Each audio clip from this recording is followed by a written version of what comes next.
My name is Eli Green. I play drums for Adelaide chaotic hardcore band Life Pilot, and we just released our self-titled album. It came out the other day, and it's been really cool. Everyone's been really enjoying it. It's a pretty hectic 12 tracks of sort of chaotic, angular metalcore, but it's got some beautiful moments tucked within it. We self-recorded and produced the whole thing, which is pretty cool. And yeah, check it out. Fantastic, Eli. Thanks for joining us, brother. You're welcome, mate. Thank you for having me. No worries. I love the fact that when you say you're hardcore, people normally hear the term hardcore and they know that it's hectic as fuck anyway. But you've got to chuck chaotic hardcore in there when you talk about Life Pilot's music, which I think is fitting.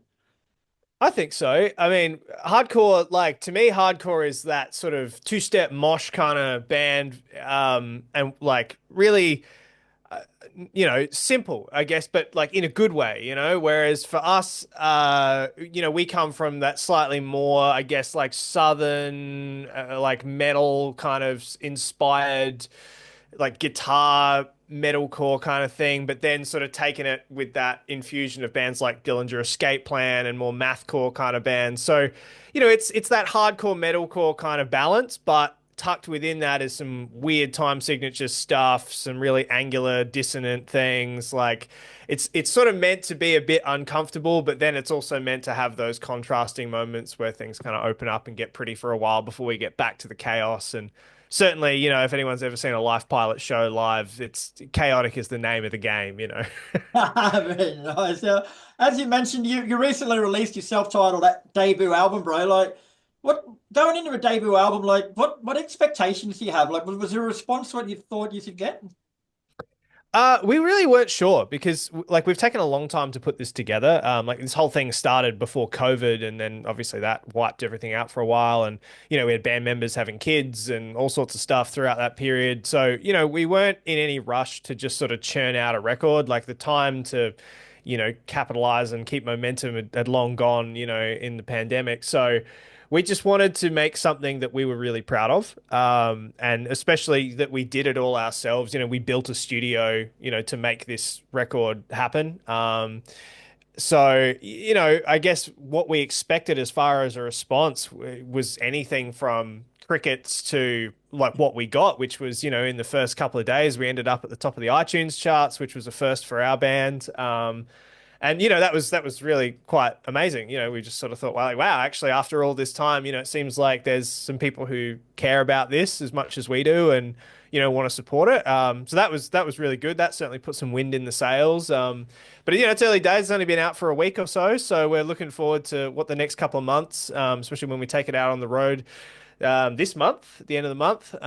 That'll be really exciting to sort of, get to see everyone interstate and see what other people have been thinking about the record, what they like about it. Yeah. Now you released a single as Mayflower, Nerve, and Feeding an Illness from there. So just say some that's all someone's heard of Life Pilot in the album. Are they a good sonic representation of what to expect?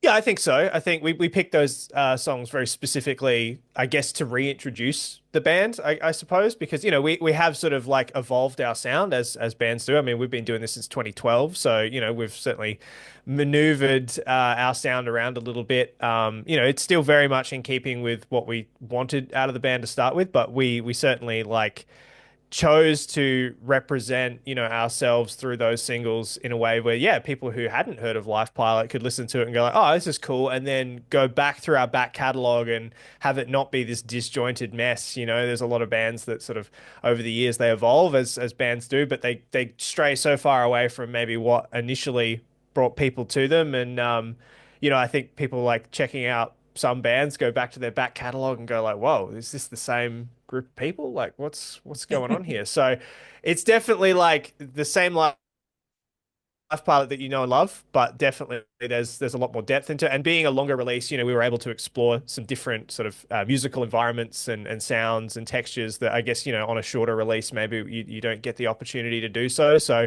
but yeah, the singles are definitely a very good representation of Life Pilot. So further to that, Mo, like the press release says that the music's a definite mix of the new and old elements of each prior release. So you mentioned that you were conscious of that, but did you actually sit down and listen to all your like in the creative process? Did you listen to all your previous work and try to make sure you stayed within those parameters? No, we didn't actually sit down and listen to. I mean, perhaps just in passing, but we didn't make a conscious decision to sit down and I guess analyze our old work. But I suppose we've been playing it for so long. I guess we we know how it sounds. But it was definitely like there were parts of some of our earlier releases that we really liked, that maybe we didn't sort of build off of in a linear kind of fashion throughout the following releases. Like our Compass split that we did with Statues, a band from Perth who are sadly no longer with us, but that was a very raw and like we recorded that whole thing live together in the studio, which is basically never done in metalcore these days. And the mix was very like aggressive sounding and feedback laden and noisy and gross, but it was a very true representation of the band. And the songwriting on that, also sort of reflected that. So we definitely like all together, even though some of us weren't in the band at the time, but the three of us who were in the band at the time were looking back at that and going like we should keep that influence, that that old style, that more noisy, more real style. So when we were doing the album production, for example, we didn't just like edit absolutely everything to a grid and just Yeah. make it this mechanical thing. We kept a few things loose and a little bit more organic just to kind of have a foot in that world that we had in Compass. And definitely some of the tracks off of like a release like Too Hot for Killing, for example, which was a little bit more um I guess had a bit more depth to it. Like there were some more ballad style songs, I guess, in there, or at least moments in amongst all the chaos. And that was something that we wanted to kind of build on a little bit more. So yeah, there were conversations about it, but we never really sat down and went like, right, let's analyze all this stuff. Now, the press release also says that the album is very personal for the band members. Can you elaborate on that for us? Yeah, definitely. Like a lot of the songs were written over a very long period of time. As I mentioned, this album took us like at least 5 years to kind of bring to fruition. I know I wrote a lot of my sort of submissions to the band during a pretty hectic time in my life where, a long relationship was sort of blowing up and I was sort of out living on my own and kind of coming to terms with what my life was like. And I know for Angus, our vocalist, who, obviously writes all the lyrics, he certainly, touches on a lot of really personal stuff and a lot of, similar kind of themes. But he's got a lot of like I was actually reading through some of the lyrics the other day, and he's got a great way of twisting a phrase, but a lot of it's very like powerful and sort of internal. A lot of how he feels about himself and how he views himself. Which is something that, I don't think we've necessarily done as much on records before. I think when we were younger, it was a little bit sort of like us against the world. And Yeah. now I suppose this record is a little bit more us against us in a way, as you do when you get older, you kind of look inwards a bit more. There's certainly still a lot of that, put the middle finger up to the man kind of thing that we had in the early days. Definitely with the current political climate, there's a few, choice little phrases in there directed at some of that. But I think for the most part, a lot of it is very reflective, and there's some just sort of some tender moments in there too. Like I know both Angus and I, we lost our grandmothers who were basically, both mothers to us, throughout the sort of this whole period. So, there were some songs on there that kind of touched on that relationship, which was kind of interesting. But yeah, there's lots of different themes, and I would highly encourage people to dig into the lyrics on the record if you give a chance, because um, you know, Angus is he's quite a clever wordsmith, and I don't think he gets quite enough credit for that, to be honest, because most times metalcore bands are just screaming about the ocean and stuff. So, Sure, sure, sure. I've always wanted to know this, bro, but I've never thought to ask a band this before. But the fact that there was so much personal stuff on this one, like, was the whole creative process any different than one when you just writing about, like you say, you against the world? Like this one, you're more reflected on yourselves. Was there any noticeable difference? yeah, I think on a couple of songs in particular, I would say especially the last track on the album, The Light. That song certainly feels very emotional. It's quite open and different for us, and there's a lot of texture to it that I think we haven't really explored before or only just dipped our toes into, and especially for Angus, that was almost like a vocal solo piece, for the first 2 or 3 minutes of the tune. So definitely while we were recording that, we were very conscious of I guess the feeling that we wanted it to evoke. and making sure obviously all the takes are good and he's happy with the sound of his voice. But if there are moments on there that feel a little like imperfect, that's okay to keep because that's what makes it human and that's what brings it in line with I guess, the emotional content of what we're trying to get across too. But yeah, so there were a few little moments like that for sure. We recorded the album very ad hoc, so we would have like one week we'd be focusing on one song, and then we'd take a few days break, and then we'd come back. Having our own studio was a nice sort of plus little perk of that. But we were able to, I guess, give each song its due. We would come back to it over and over and over again until we really got it feeling right. So I think definitely there was some elements of that for sure. Yeah, nice. Now, you touched on this a bit earlier on before, bro, but Life Pilot have a reputation for your killer live shows. So, for the benefit of those who might not have had the pleasure before, run us through a typical live performance from Life Pilot. A typical live performance from Life Pilot usually involves the people on stage trying to murder each other, or at least murder ourselves. Yeah, like like I said, we come from that like upbringing of that southern metalcore of bands like Norma Jean, The Chariot, Dillinger, Escape Plan. These bands that like not only is the music they're playing frantic and chaotic, but the way they play it is frantic and chaotic. And there's an element of, I don't want to say like danger to it, but like unexpected antics to it. Like you really just don't know what's going to happen. And to be honest, neither do we. Like, there are things that I've come to expect, the vocalist doing backflips off of the drum kit, people jumping into the drum kit, like just taking me out. Like, we've had all sorts of crazy things happen. Like our guitar players just run around the venue. I don't see them for half of the show. Like I'll look up and they'll be on a mezzanine level, like drinking a beer over the banister or something. Like it's just a wild time. But like for us, we take this music very seriously, but we take ourselves that seriously. Life is it's a little too serious as it is. So we try to like really just have fun, and we invite people when they come to our show to have fun and just let loose and just be themselves and get weird with us too. Like we got people coming up to our singer and giving them their shoes and saying, "Hey, slap me in the face with these thongs" or whatever. Like bizarre stuff happens at the Live Pilot show, but we love it. We love it. So we're really hoping that in this interstate run that we're about to do that we get some weird stuff happening as well. Well, that interstate run you speak of, bro, kicks off on the 24th of April in Brisbane. Then you hit the Gold Coast, Nambour, Terrigal, Canberra, Sydney, and Melbourne, and finish in Adelaide on May the 16th.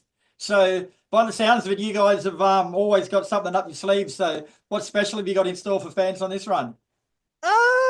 Like I said, we kind of just leave it up to how we feel on the night. But like far out, like the last tour that we did, which is a while ago now, but we had some shows where like just there were some things in the room that we felt like, okay, we got to work with this. There was a particular show that we played, I think in Wollongong on our last tour, and there was just this like rug in front of the stage, and Angus just saw it and went like, okay, at some point in the show, I'm going to roll myself up like a burrito. And he did. He cleared the crowd off. He ran down, grabbed it, and then coiled himself up and sort of like just put himself in. People were picking him up inside the rug like he was a body about to be thrown into the lake. Like, That's awesome. yeah. So like it's we really don't know. But what I will promise anyone who comes and sees us is that it will be a good time. You will have fun. You will probably laugh at some stage, and and I hope you get in there and chuck a mosh and show us some cool moves. Now, I noticed two of the shows too, the one in Adelaide and the one in Nambour, are all ages, bro. Like, do you have to tone things down a little bit, knowing there's going to be kids in there, I guess? Nah, Ah, absolutely good on not. you. God bless you. They're the weirdest ones. Like some of our like all ages shows in the past have been the ones where we were like just like holy crap, like these kids are going crazy. Like I remember once we played in the Central Coast and we had like a support band who like brought all their like they were like high schoolers, so they brought all of their like high school mates. And I don't know if most of these kids had been to a hardcore show before, but they were picking each other up and like swinging each other around in the mosh pit like whippersnippers, and we're a little concerned for their well-being, but they were just having fun, man. Like I guess, as a kid, like think about it, like when do you get to let loose like that? It's not a thing. So yeah, definitely the all ages shows. We certainly encourage like, the younger crew to come down. Obviously be safe, but have some fun and, enjoy yourself. Nice. Now, before I let you go, bro, I've got a new segment I've started called Photo Bomb. So basically, before we speak, I troll through your social media and I come up with some photos Oh. that I want to know a bit more about. Like Okay. this one here, like I don't know what's going on here, but it seemed my first thought was some sort of musical fucking human centipede. But Uh Oh man. Okay, so that I believe is the birthplace of the row pit. And I know the row pit has become like a bit of a meme in the Australian metalcore community, and some people don't like it. But my understanding is that that kicked off. There was a couple of like people in Sydney, like Central Coast area, that had started doing it, and a few of those guys were like a part of either some of the bands we were playing with or friends thereof who came to this show that we played in Sydney. And yeah, at like the middle of one of our songs, completely like just like no, we didn't ask them to do it. We had no idea what the hell was going on. They all just lined up in a row and just started rowing. And our bass player, you can see at the front, he jumped in there and tried to play the riff while doing 100 crunches. Yeah, that was super fun. That was a really fun show actually. That was at Staves Brewery in Sydney. We enjoyed that. That was a cool place. very cool. And the second photo I've got for you is I've played Stacks on before, bro, but never quite like this. Yeah, that was at Adelaide's Uni Bar. Stacks on has been a pretty common theme for our band. You can sort of see at the very bottom, there's a microphone and people are trying to like grab it, and that's Angus is on the underside of that, and he got absolutely smashed by that. And that last guy who jumped on, I actually jumped on and kind of fell off. That dude rolled on right after me, and I just saw him out the corner of my eye while I was running onto the stack, getting up. He was a big boy, and I was genuinely concerned that he was coming down crashing after me. But poor Angus at the bottom of the stack, he weighs like 50 kilos, doesn't have an ounce of fat on him, so he got crushed. So was that guy on top just a guy from the crowd that's just run up and Yeah, jumped, just some dude, just some guy. I didn't even meet him afterwards. He just like came in, watched our show, crushed our singer, and out he went. came in, violated you, and fucked off? That's again a constant theme in Life Pilot, you know. Oh shit, bro. All right, well, thanks for the chat, bro. Been a pleasure as usual. The self-titled album is out now, and she's a cracker. Boys hit the road this month. Check out all the socials for dates and shit, and I'm gonna hopefully see you at the Brisbane show. Yeah, it'd be great to see you there, mate. Come on down.